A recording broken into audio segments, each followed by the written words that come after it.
നീണ്ടകാലത്തെ വിവാദങ്ങൾക്കൊടുവിൽ തുറന്നുകൊടുത്ത Puthanathani bus സ്റ്റാൻഡിനെ ബസ്സുകൾ കൈയൊഴിയുന്നു. അടിസ്ഥാന സൗകര്യമൊരുക്കാൻ അധികാരികൾ തയ്യാറാകാതെ വന്നതോടെ യാത്രക്കാരും ബസ് സ്റ്റാൻഡിനെ ഉപേക്ഷിച്ച മട്ടാണ്.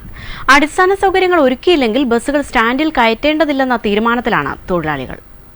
സദാസമയം ട്രാഫിക് നിയന്ത്രിക്കാൻ പോലീസ്, ബസ്സുകളുടെ സമയക്രമം അറിയിക്കുന്നതിനുള്ള ഔട്ട് പോസ്റ്റ്, കുടിവെള്ള സൗകര്യം, ഹൈമാസ്റ്റ് വിളക്ക് എന്നിങ്ങനെയുള്ള മോഹന വാഗ്ദാനങ്ങൾ നൽകിയാണ് പുത്തനത്താണി ബസ് സ്റ്റാൻഡിലേക്ക് ബസ്സുകളെ ആകർഷിച്ചിരുന്നത്. തുടക്കത്തിൽ മോട്ടോർ വാഹന വകുപ്പ് ഉദ്യോഗസ്ഥർ സ്ഥിരം സന്ദർശനം നടത്തി ബസ് ഉടമകളുമായി ചർച്ച നടത്തിയും നടപടികൾ പൂർത്തീകരിച്ചിരുന്നു.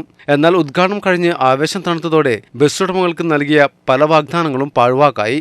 പേരിന് സ്റ്റാൻഡിൽ കട്ട വിരിച്ച് കാത്തിരിപ്പ് കേന്ദ്രം നിർമ്മിച്ചുവെന്നല്ലാതെ പറയത്തക്ക ഒരു നവീകരണവും സ്റ്റാൻഡിൽ നടന്നില്ല.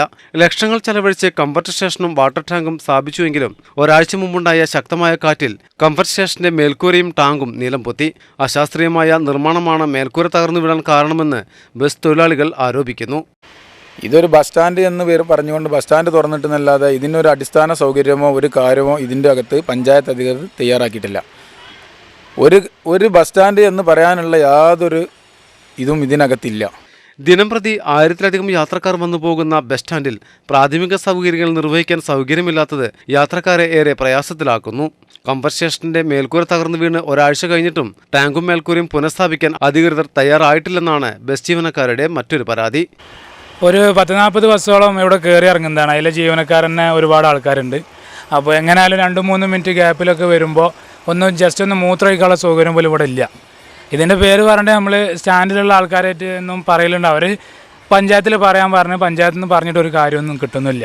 കൂടുതലും ഹ്രസ്വദൂര ബസ്സുകളും അതിലെ യാത്രക്കാരുമാണ് സ്റ്റാൻഡിനെ ആശ്രയിക്കുന്നത്. ദീർഘദൂര ബസ്സുകൾ സ്റ്റാൻഡിന് മുൻവശത്ത് യാത്രക്കാരെ കയറ്റുന്നതും ഇറക്കുന്നതും നിയമത്തെ വെല്ലുവിളിക്കുകയാണ്. ഇതിനെതിരെ നടപടി വേണമെന്നും നാട്ടുകാരും ബസ് തൊഴിലാളികളും ഒരുപോലെ ആവശ്യപ്പെടുന്നു.